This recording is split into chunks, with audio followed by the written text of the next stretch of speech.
चल रहा था। पूरी दुनिया के लिए उथल पुथल का दौर था और ठीक उसी वक्त चंपारण भी भीतर ही भीतर सुलग रहा था। वर्षों से गरीबी और मजबूरी की मार झेल रहे किसानों के लिए अब कुछ भी सहना बेहद मुश्किल हो गया। नील की खेती से वो तबाह हो गए, लेकिन नील की खेती उनकी मजबूरी थी। अंग्रेजों ने 3 कठिया व्यवस्था लागू कर दी थी, जिसके तहत 1 बीघे में से 3 कट्ठे जमीन पर नील की खेती अनिवार्य कर दी गई। मुश्किलों की शुरुआत यहीं से हुई। बुआई के हर मौसम से पहले जमीन जमादार तय करते थे, यानी किसान जमीन के किस हिस्से पर नील बोएगा ये किसानों के हाथ में नहीं था। फसल की कीमत बेहद कम होती थी। प्रति बीघा 19 रुपए भुगतान का नियम था, लेकिन वो भी किसानों को नहीं मिलता था। मुआवजे की कोई व्यवस्था नहीं थी। नील की खेती करनी ही पड़ती थी अनिवार्यतः। उस नील की खेती को उन्हें प्राथमिकता देनी होती थी और जो उन्होंने दाम दे दिया तय करके वो लेना पड़ता था।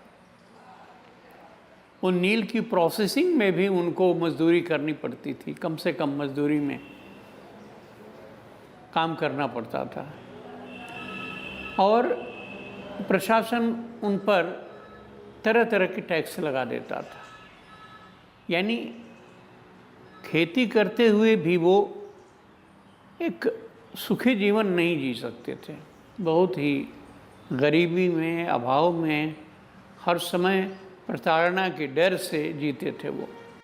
उस वक्त चंपारण जिले में नील के 70 कारखाने थे और पूरे जिले पर इन कारखानों का प्रभाव था।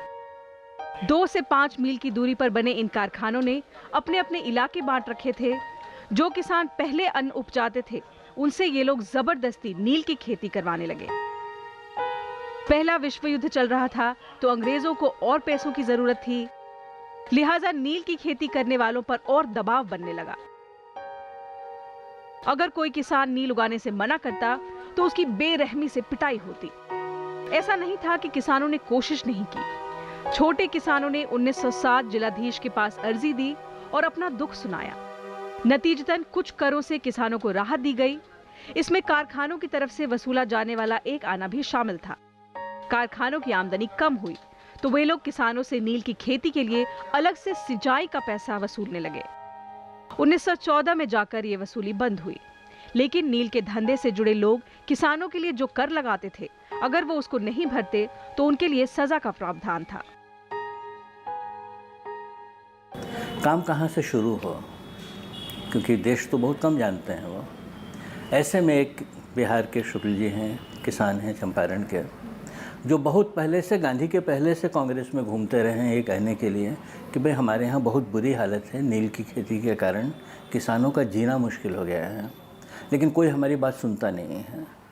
तो आप में से कोई चले और देखे वहाँ, तो सब के पास जाते हैं। जितने बड़े कांग्रेस के नेता हैं उन सबको बुलाने जाते हैं, लेकिन हर कोई उनको ये समझाता है कि नहीं, अभी आज़ादी की बहुत बड़ी लड़ाई चल रही है, छोटी छोटी बातों के लिए समय नहीं है।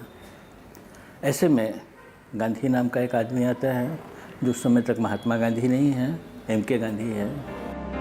नील समेत बाकी नकदी फसल उपजाते उपजाते किसान खस्ता हाल हो गए। उनका उधार बढ़ता गया और अपनी बेहतरीन जमीन पर वो अन्न के बदले नील उगाते रहे।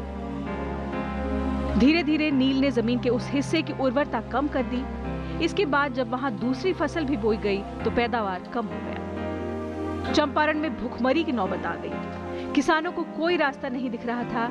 वहीं के एक किसान राजकुमार शुक्ला ने फिर महात्मा गांधी को चिट्ठी लिखी।